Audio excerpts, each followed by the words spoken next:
Hi சகோஸ், எல்லாருக்கும் வணக்கம். வாங்க கதைக்குள்ள போகலாம். அடுத்த நாள் அதிகாலை பொழுது. பனிமூட்டமும் இருளும் மெல்ல விலகிக் கொண்டிருந்த அந்த அதிகாலை நேரத்தில் ஒரு பிரம்மாண்டமான கார்ப்பரேட் ஹாஸ்பிட்டலின் அவசர சிகிச்சை பிரிவு வாசலில் ஆதி நின்று கொண்டிருந்தான். நேற்று நள்ளிரவு அந்த இருண்ட சாலையில் இரத்த வெள்ளத்தில் உயிருக்கு போராடி கொண்டிருந்த விஸ்வாவையும் மீராவையும் தன் கைகளிலேயே அள்ளி எடுத்துக்கொண்டு புயல் வேகத்தில் காரை ஓட்டி வந்து மருத்துவமனையில் அனுமதித்திருந்தான். இரவு முழுக்க ஒரு நொடி கூட கண்ணசைக்காமல் தன் கைகளில் ஒட்டியிருந்த அவர்களின் இரத்தக்கரையோடு ஆதி அங்கே ஒரு பித்தனாக அலைந்து கொண்டிருந்தான். ஐசியு அறையின் பிரதான கதவு திறக்கப்பட உள்ளே இருந்து தலைமை மருத்துவர் தன் கை உறைகளை கழற்றியபடி வெளியே வந்தார். மருத்துவர் வெளியே வந்த அடுத்த மில்லி செகண்ட் ஆதி வேகமாக ஓடிச் சென்று, டாக்டர் டாக்டர் என்னாச்சு? ஒன்றும் இல்லைல என்று ஆதி பதறி அடித்தபடி கேட்க, அந்த மருத்துவர் ஒரு மெல்லிய ஆறுதல் புன்னகையோடு, ஆதி சார், எதுக்கு பயப்படுறீங்க? மீராக்கு ஒன்றும் இல்லை, அவங்க நல்லா இருக்காங்க. அந்த பொண்ணு மீராவுக்கு அவங்க தோள்பட்டையில தான் புல்லட் இறங்கியிருக்கு. நல்ல வேளை எந்த ஒரு முக்கியமான நரம்பும் பாதிக்கப்படலை. நாங்கள் ஆப்ரேஷன் பண்ணி அந்த புல்லட் எடுத்துட்டோம். She is completely alright. நீங்கள் எதுவும் ஃபீல் பண்ணாதீங்க, பயப்படாதீங்க என்று மருத்துவர் சொன்னதும் ஆதியின் நெஞ்சில் இருந்த ஒரு பெரிய பாரம் இறங்கியது போல இருந்தது. ஆனால் அடுத்த நொடி அவன் மனதில் இருந்த அந்த பெரிய சந்தேகமும் பயமும் கலந்த கேள்வி வெளியே வந்தது.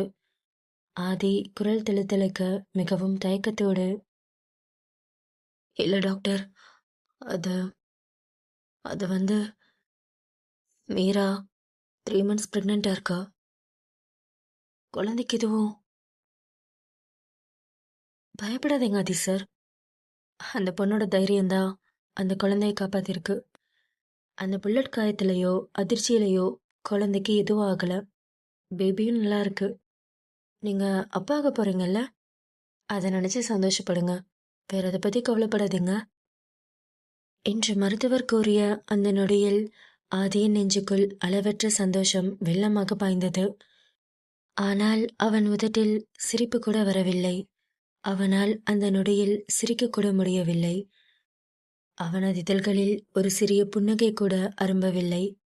ஏனென்றால் அவனது இன்னொரு பாதி, அவனது விஸ்வா, உள்ளே மரணப்படுக்கையில் கிடக்கிறான். ஆதி தன் முகத்தில் இருந்த நிம்மதியை தொலைத்துவிட்டு பயத்தோடும் பதற்றத்தோடும் ஐசியூவின் இன்னொரு கதவை பார்த்துவிட்டு மருத்துவரிடம் கேட்டான், விஸ்வா எப்படி இருக்கான்? விஸ்வாவுக்கு என்னாச்சு? அவன் நல்லா இருக்கான்ல டாக்டர்? அவனுக்கு ஒன்றும் இல்லைல்ல? அவன் இங்கே கூட்டிட்டு வரும்போது அவன் உடம்பெல்லாம் அவ்வளோ ரத்தம். அவனுக்கு என்னாச்சு? நல்லா இருக்கான்ல என்று ஆதி விஸ்வாவை பற்றி கேட்ட அடுத்த நொடி அந்த மருத்துவரின் முகத்தில் இருந்த அந்த மெல்லிய புன்னகை அப்படியே மறைந்தது. அவர் ஒரு விசித்திரமான சோகமான மௌனத்திற்கு சென்றார். ஆதியின் கண்களை நேராக பார்க்க முடியாமல் தலை குனிந்து கொண்டார். மருத்துவரின் அந்த அமைதியும் அவரின் முகமாற்றமும் ஆதியின் நெஞ்சுக்குள் ஒரு பிரம்மாண்டமான பூகம்பத்தை வெடிக்கச் செய்தது. என்னாச்சு டாக்டர்? ஏன் அமைதியா இருக்கீங்க? ஏதாச்சும் சொல்லுங்க. விஸ்வாக்கு என்னாச்சு? அவனுக்கு ஒன்றும் ஆகலைன்னு சொல்லுங்க டாக்டர். ஆதி சார், எப்படி சொல்றதுன்னு தெரியல. சாரி. நாங்கள் எவ்வளவோ ட்ரை பண்ணி பார்த்தோம். ஆனால் விஸ்வாவோட கண்டிஷன் இன்னும் ரொம்ப கிரிட்டிக்கலாக தான் இருக்கு. ஏன்னா அவரோட உடம்புல அவ்வளோ வெட்டுக்காயம், அவ்வளோ பிளட் லாஸ் ஆயிருக்கு. அவரோட உடம்புல எந்த ஒரு இம்ப்ரூவ்மெண்ட்டும் இல்லை என்று மருத்துவர் சொன்ன ஒவ்வொரு வார்த்தையும் ஆதியின் காதுக்குள் நஞ்சாக பாய்ந்தது. இந்த நிலைமையில இதுக்கு மேலே எங்களால் எதுவும் பண்ணவும் முடியல. எங்களால் முடிஞ்ச வரைக்கும் எல்லா ட்ரீட்மெண்ட்டும் பண்ணி பார்த்துட்டோம். பெரிய பெரிய டாக்டர்ஸ் கூட வந்து பார்த்தாங்க. ஆனா, இதுக்கு மேல என்ன பண்றதுன்னு தெரியல. எந்த நிமிஷத்துலயும் அவரோட இதயம் நிக்கலாம். அவங்க மனச தேத்திக்கோங்க என்று கூறிவிட்டு மருத்துவர் அங்கிருந்து சென்றார். ஆதியின் நெஞ்சில் ஒரு பிரம்மாண்டமான இடி விழுந்தது போல இருந்தது. அவன் கால்களில் இருந்த ஒட்டுமொத்த பலமும் ஒரே நொடியில் பறிபோனது. அவனால் நேராக நிற்கக்கூட முடியவில்லை. ஆதி அப்படியே தள்ளாடி பின்னால் நகர்ந்து அங்கிருந்த ஒரு இரும்பு நாற்காலியில் பலமில்லாமல் சரிந்து விழுந்து அமர்ந்தான். இத்தனை வருடங்களாக அண்டர்வேர்ல்டையே கதிகலங்க வைத்த அந்த மாஃபியா சக்கரவர்த்தி ஆதி இன்று தன் உயிர் நண்பனின் மரண செய்தியை கேட்டு ஒட்டுமொத்தமாய் உடைந்து போய் நாற்காலியில் தலை சாய்த்து தன் 2 கைகளாலும் முகத்தை மூடிக்கொண்டு கண்ணீர் தாரை தாரையாக கொட்ட அழுது கொண்டிருந்தான். விஸ்வா விஸ்வா என்னை விட்டு போயிடுவானா? டேய் மச்சான், நீ இல்லாத லைஃபை என்னால் நினச்சி கூட பார்க்க முடியாது. உன்னை இழந்துட்டா நான் எப்படிடா இருப்பேன்? என் அனாதையை விட்டு போகாதடா மச்சான், என்கிட்ட வந்துரு. அந்த சித்தார்த் சொன்ன மாதிரி நான் அனாதை ஆயிடுவேனா? என் மச்சானை விட போயிடுவானா? இல்லை, அப்படிலாம் எதுவும் நடக்காது என்று ஆதி அந்த நாற்காலியில் அமர்ந்து தனக்குத்தானே ஆறுதல் கூறிக்கொண்டிருந்தான். அந்த ஐசியு வராண்டாவில் ஆதி தன் நண்பனுக்காக இதயம் நொறுங்கி அழுது கொண்டிருந்த அந்த துயரமான நொடிகளை உடைத்துக்கொண்டு அவசர சிகிச்சை பிரிவின் கதவு திறக்கப்பட்டது. உள்ளே இருந்து ஒரு நர்ஸ் அவசர அவசரமாக ஆதியின் அருகில் வந்தார். ஆதி சார், அந்த பொண்ணு மீரா கண் முழிச்சிட்டாங்க. உங்க பேரை தான் சொல்லிட்டு இருக்காங்க. நீங்க போய் அவங்கள பார்க்கலாம்.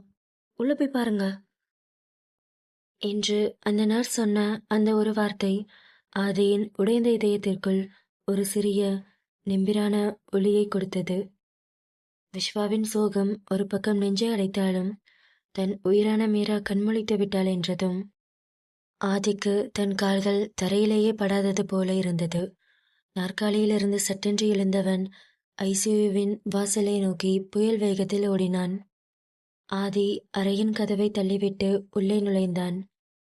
அங்கே வெள்ளை நிற மருத்துவமனை படுக்கையில் கைகளில் ட்ரிப்ஸ் ஏறிக் கொண்டிருக்க தோள்பட்டை கட்டோடு மிகவும் பலவீனமாக படுத்திருந்தாள் மீரா. அவளது கண்கள் வாசலையே பார்த்து கொண்டிருக்க ஆதி உள்ளே நுழைந்த அந்த மில்லி செகண்ட் அவளது கண்களில் இருந்து கண்ணீர் வழிந்தது. ஆதிக்கு மீராவின் அருகில் எப்படி போவது?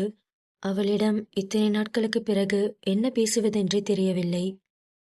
மீராவின் பலவீனமான கோலத்தை பார்த்ததும் ஆதியின் நெஞ்சு உருகியது. மெதுவாக ஒவ்வொரு அடியாக எடுத்து வைத்து அவளது கட்டிலுக்கு அருகில் நடந்து வந்தான். இத்தனை நாட்களாக அவளை பிரிந்திருந்த அந்த நரக வேதனை, ஏக்கம், காதல் எல்லாமே ஆதியின் சிவந்த கண்களில் அப்படியே தேங்கி நின்றது. ஆதி மெதுவாக அவள் படுக்கைக்கு அருகில் இருந்த நாற்காலியில் அமர்ந்தான். மீரா தன் ட்ரிப்ஸேறும் கையை மெதுவாக உயர்த்தி நடுக்கத்தோடு ஆதியின் தாடி வளர்ந்த அவன் முகத்தை தன் பிஞ்சு விரல்களால் மென்மையாக வருடினாள். ஆதி, சாரி, உங்களை ரொம்ப கஷ்டப்படுத்திட்டேன்ல. என்னை மன்னிச்சிருங்க. நான் தான் உங்களை ரொம்ப தப்பா நினைச்சிட்டேன். என் அப்பா சாவுக்கு நீங்க தான் காரணம் நினைச்சு உங்களை ரொம்ப கஷ்டப்படுத்திட்டேன். என்னை மன்னிச்சிருங்க ஆதி என்று அவள் கூற ஆதிக்கு அதற்கு மேல் கட்டுப்படுத்த முடியவில்லை. தன் இருக்கையிலிருந்து எழுந்து மீராவின் படுக்கையில் சரிந்து அவளது பலவீனமான உடலை தன் பிரம்மாண்டமான மார்போடு சேர்த்து அணைத்து கொண்டான். அவளது நெற்றியில், கன்னத்தில் என தன் ஒட்டுமொத்த காதலையும் முத்தங்களாக பொழிந்தான். ஆதி குரல் உடைந்து அவள் கூந்தலில் முகம் புதைத்து, அழாதடி, அழாத, நானும் தாண்டி அவளை ரொம்ப கஷ்டப்படுத்திட்டேன். நான் பண்ணதெல்லாம் தப்பு, என்னை மன்னிச்சிருன்னு காலில் விழுகலான்னு வந்தேன். ஆனா அதுக்குள்ள இவ்வளோ நடந்து போச்சு. மீரா, நானும் உன்னை ரொம்ப காயப்படுத்திட்டேன்ல. நீ இல்லாம நான் செத்துட்டேன்டி. இப்போ நீ திரும்பி என் கைக்குள்ள மறுபடியும் வந்துட்ட. எனக்கு இது போதும்டி. என் ஆதி மீண்டும் மீராவின் கன்னத்திலும் அவள் இதழ்களிலும் ஆழமாக முத்தமிட்டான். அந்த ஐசியு அறையின் மரண அமைதி இவர்களின் காதலின் வெப்பத்தில் உருகத் தொடங்கியது. ஆதி மெதுவாக அவள் அணைப்பிலிருந்து விலகி படுக்கையில் இருந்த மீராவின் போர்வையை லேசாக விலக்கினான். மீரா ஒன்றும் புரியாமல் பார்த்து கொண்டிருக்க ஆதி மெதுவாக குனிந்து அவளது அந்த 3 மாத கர்ப்ப வயிற்றின் மீது தன் இதழ்களை பதித்து மிகவும் மென்மையாக முத்தமிட்டான். ஆதி திடீரென்று தன் வயிற்றில் முத்தமிட்டதும் மீராவுக்கு ஒட்டுமொத்தமாக அதிர்ச்சியாகி போனது. அவளது கண்கள் விரிந்தன. மீரா வியப்போடு, ஆதி, என்ன இது? அங்க என்ன கிஸ் என்று அவள் கேட்க அவன் ஒரு மெல்லிய அழகான புன்னகையோடு, என்ன, உனக்கு மட்டும்தான் முத்தம் கொடுக்கணுமா? நான் என் பிள்ளைக்கு முத்தம் கொடுத்தேன் என்று அவன் கூற மீரா அதிர்ச்சியில் உறைந்து போனாள். என்ன? அப்போ உங்களுக்கு இந்த விஷயம் தெரியுமா? எல்லாம் எனக்கு தெரியும். எப்படி? என்ன, டாக்டர் சொன்னாங்களா என்று மீரா கேட்டதும் ஆதி நக்கலாக சிரித்துக்கொண்டே தன் பேண்டின் பாக்கெட்டில் இருந்து அந்த பிரெக்னன்சி டெஸ்ட் கிட்டை வெளியே எடுத்து மீராவின் கையில் கொடுத்தான். அந்த கிட்டை பார்த்ததும் மீராவின் இதழ்களில் ஒரு மெல்லிய அழகான புன்னகை அரும்பியது. ஆனால் அடுத்த செகண்ட் அவள் முகம் அப்படியே வாடி கண்கள் மீண்டும் சோகத்தில் மூழ்கின. ஏய், என்னாடியாச்சு? இப்பயே மூஞ்சி உம்முன்னு ஆயிடுச்சு. ஒன்றும் இல்லை.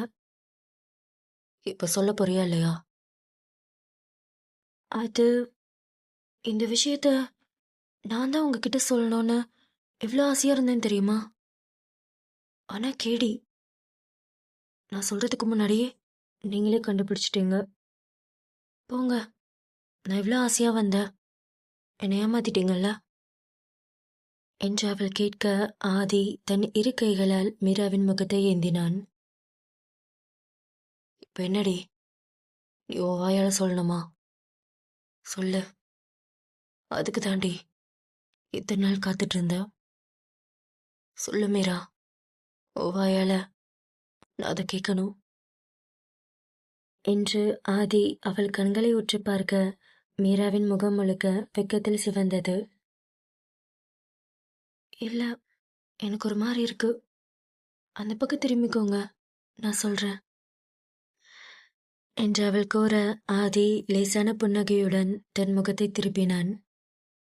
மீரா ஆதியின் காதின் அருகே வந்து அவன் காதோரம், ஆதி, நம்ம 2 பேத்துக்கும் ஒரு குட்டி பாப்பா பிறக்க போகுது. நம்ம லைஃப்குள்ள சீக்கிரமே உங்களை மாதிரி மாசான குட்டி ஆதி வரப்போறா. நீங்க அப்பாக போறீங்க என்று அவள் சொன்ன வார்த்தையை கேட்டதும் ஆதியின் நெஞ்சுக்குள் சந்தோஷம் அலைமோதியது. அவளது வெட்க முகம் அவனுக்குள் இருந்த மாஃபியா டானை அடியோடு கரைத்தது. ஆதி அவள் கன்னத்தில் முத்தமிட்டு, நாடி, குட்டி ஆதியா? எனக்கு குட்டி ஆதியெல்லாம் வேணாம்.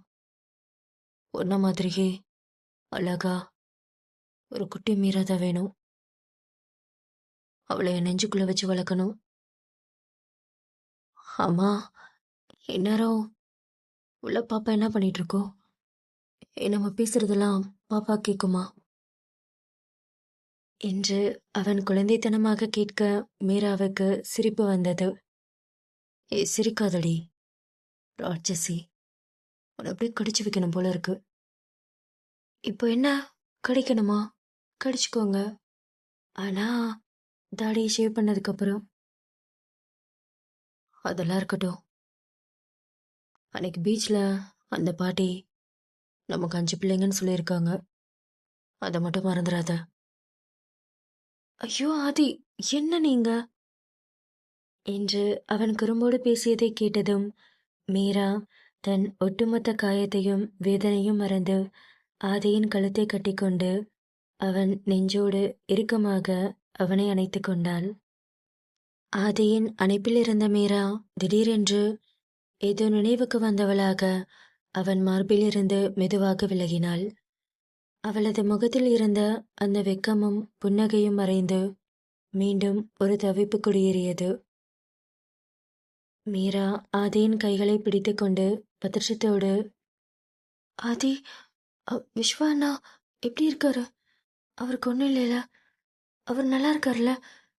நீங்க பாத்தீங்களா என்று அவள் கேட்டதும் ஆதிக்கு மூளை குடைந்தது. மீரா இப்போதுதான் கண் விழித்திருக்கிறாள்.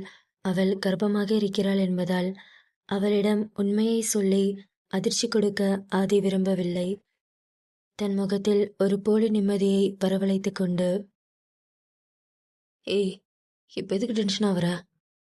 விஸ்வாக்கு ஒன்றும் இல்லை, அவனுக்கு ட்ரீட்மெண்ட் போயிட்டுருக்கு.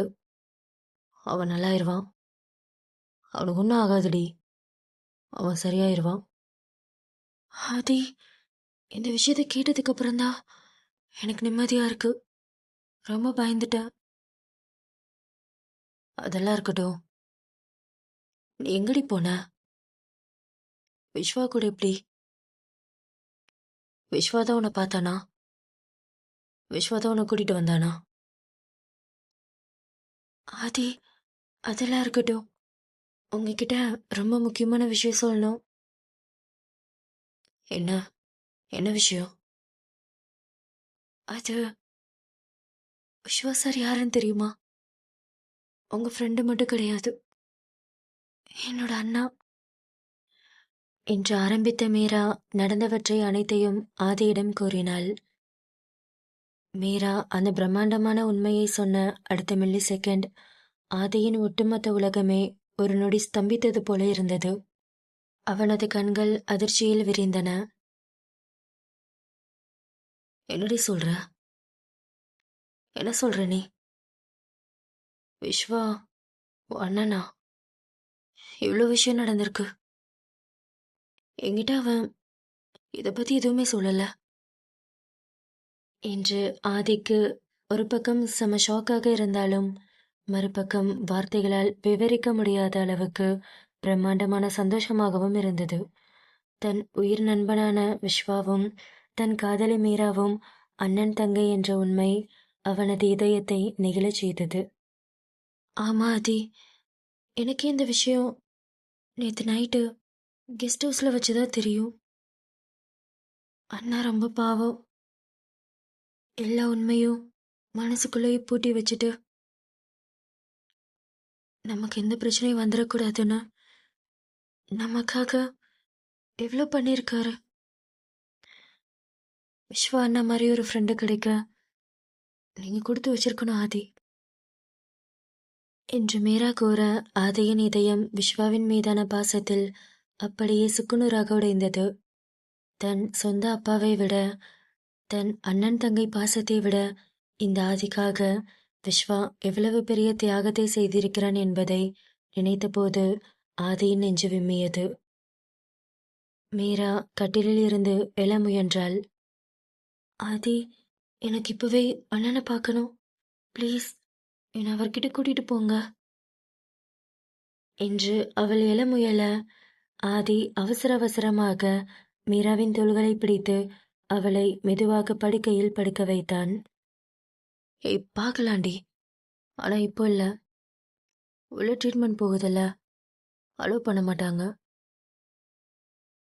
நீ ரெஸ்ட் எடு, அப்புறம் நானே வந்து உன்னை கூட்டிட்டு போறேன்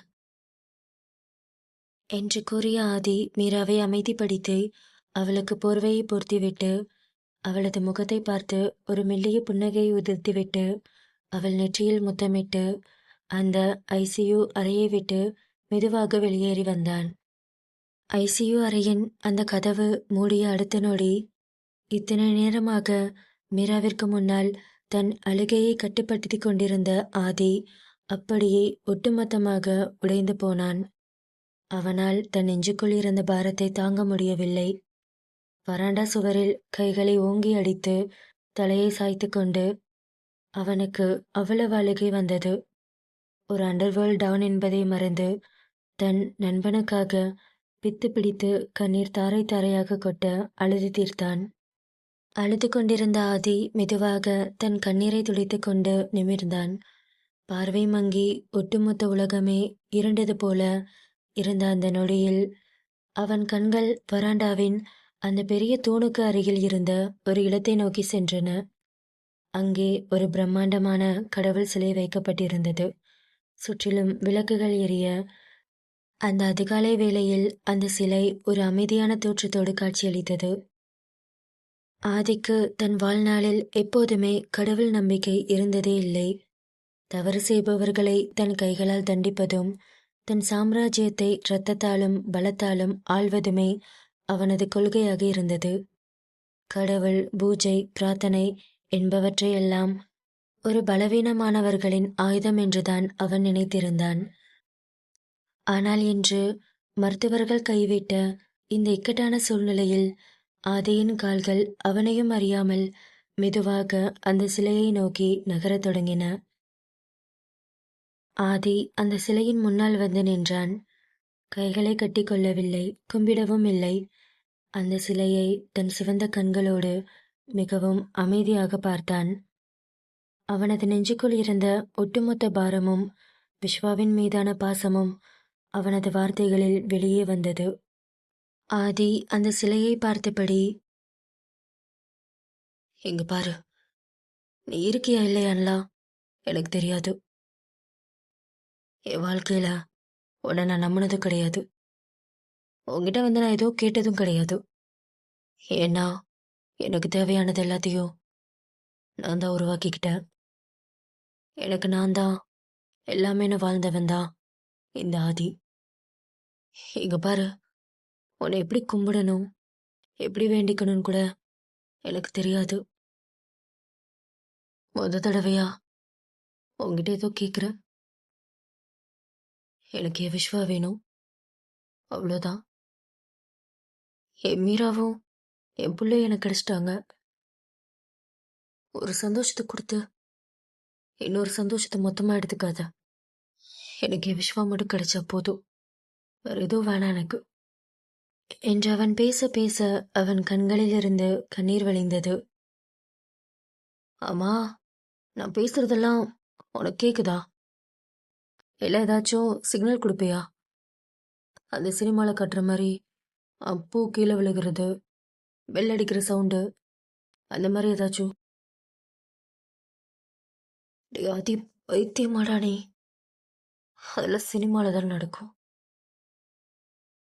டே விஸ்வா, என்னை ஏமாத்திராத மச்சான். எனக்கு நீ வேணும், என்கிட்ட வந்துரு. இதுக்கு மேலே நான் என்ன பண்ணுறதுன்னு எனக்கு தெரில. பைத்தியம் மாதிரி புலம்ப விட்டான் நாய். டே விஸ்வா, என்னை விட்டு மட்டும் போகணும்னு நினச்சா அவனை சும்மா விட மாட்டேன் என்ற ஆதி ஒரு பித்தனை போல வராண்டாவில் அங்கும் இங்குமாக புலம்பிக் கொண்டே நடக்கத் தொடங்கினான். அவன் உள்ளங்கை இரண்டும் பயத்தில் நடுங்கிக் கொண்டிருந்தது. அப்போது திடீரென்று ஐசியுவின் கதவு வேகமாக திறந்தது. உள்ளே இருந்து தலைமை மருத்துவர் ஒரு பிரம்மாண்டமான ஆச்சரியத்தோடும் பதற்றத்தோடும் விறுவிறுவென ஆதியை நோக்கி வந்தார். மருத்துவர் அப்படி வேகமாக வருவதை பார்த்ததும் ஆதியின் நெஞ்சு அப்படியே நின்றுவிடும் போல இருந்தது. "என்ன டாக்டர், இவ்வளோ வேகமாக வரீங்க? என்ன சொல்ல போறீங்க? தப்பா மட்டும் ஏதாவது சொன்னுங்க, யாரையும் உயிரோட விட மாட்டேன். இந்த ஹாஸ்பிட்டலே இருக்காது." "ஆதி, என்னடா பேசுற? டாக்டர் சாரி, ஏதோ கோவத்தில் பேசிட்டேன். தப்பா மட்டும் எதுவும் சொல்லிடாதீங்க" என்று ஆதியின் அந்த பிரம்மாண்டமான தவிப்பை பார்த்த மருத்துவர் சட்டென்று ஆதியின் 2 கைகளையும் பற்றி பிடித்து கொண்டு தன் முகத்தில் ஒரு நிம்மதியான புன்னகையை உதிர்த்தார். இங்க பாருங்க ஆதி, ரிலாக்ஸ். இப்போ எதுக்கு இவ்வளோ பயப்படுறீங்க? உங்களை பற்றி நான் நிறைய கேள்விப்பட்டிருக்கேன். இப்போ இங்கே நடந்தது ஒரு மெடிக்கல் மிராக்கிள். உங்கள் விஸ்வா குணமாயிட்டாரு. அவர் அந்த கிரிட்டிக்கல் ஸ்டேஜெலாம் தாண்டி இப்போ நார்மல் ஆயிட்டாரு என்ற அந்த ஒற்றை வார்த்தை மருத்துவரின் வாயிலிருந்து வந்த அந்த மில்லி செகண்ட் தான் இத்தனை மணி நேரமாக அதே நெஞ்சுக்குள் அடைபட்டு கிடந்த அந்த பிரம்மாண்டமான பாரம் அப்படியே இறங்கியது. ஆதிக்கு இப்போதுதான் மூச்சே வந்தது போல இருந்தது. டாக்டர், நிஜமா தானே? என் விஸ்வாக்கு ஒன்றும் இல்லைல்ல? அவன் நல்லா ஆயிட்டான்ல? அதே நான் தான் சொல்கிறேன்ல, இஸ் கம்ப்ளீட்லி ஆல் ரைட். அவர் இப்போ நல்லா இருக்காரு. அவர் இவ்வளோ நேரம் ரொம்ப கிரிட்டிக்கலாக தான் இருந்தார். ஆனால் அவர் மனசுக்குள்ள ஒரு வைராக்கியம், சாகக்கூடாது, எப்படியாச்சும் பொழைச்சிடணும்னு. அந்த ஒரு பவர் தான் அவரை காப்பாத்திருக்கு. மருத்துவர் சொன்னதை கேட்ட ஆதிக்கு தன் சந்தோஷத்தை எப்படி கொண்டாடுவதென்று தெரியவில்லை. ஒட்டுமொத்த உலகத்தையும் தன் விரல் அசைவில் மிரள வைக்கும் அந்த மாஃபியா சக்கரவர்த்தி ஆதி ஒரு குழந்தையைப் போல நெகிழ்ந்து போய் அந்த மருத்துவரின் கைகளை தன் இரு கரங்களாலும் இறுக்கமாக பற்றி கொண்டான். டாக்டர், நான் யாருக்கும் அவ்வளோ சீக்கிரமா தேங்க்ஸ் சொன்னதே கிடையாது. ரொம்ப தேங்க்ஸ் டாக்டர். நீங்கள் இல்லைனா என்ன நடந்திருக்குன்னே தெரில. நான் ஏதாவது தப்பாக பேசியிருந்தா மனசில் எதுவும் வச்சுக்காதீங்க. ஆதி, தேங்க்ஸ்லாம் அதுக்கு. இது எங்களோட கடமை. நீங்கள் போய் உங்கள் விஸ்வாவை பாருங்க என்று சொல்லிவிட்டு டாக்டர் மெதுவாக அங்கிருந்து நடக்கத் தொடங்கினார். ஆதி விஸ்வாவை காண ஐசியு அறையை நோக்கி ஓடினான். ஓடியவன் திடீரென்று நின்று திரும்பி தூரத்தில் இருந்த அந்த கடவுள் சிலையை ஒரு நொடி பார்த்தான். அவன் இதழ்களில் ஒரு மெல்லிய புன்னகை அரும்பியது. இந்த கதையுடைய அடுத்த பாகம் சீக்கிரமே நம்ம சேனல்ல வந்துடும். மறக்காம சேனலை சப்ஸ்கிரைப் பண்ணிக்கோங்க. கதையை பற்றின உங்கள் கருத்துக்களை கமெண்ட்ல சொல்லுங்க. கதை பிடிச்சிருந்ததுன்னா வீடியோக்கு மறக்காம ஒரு லைக் பண்ணிக்கோங்க.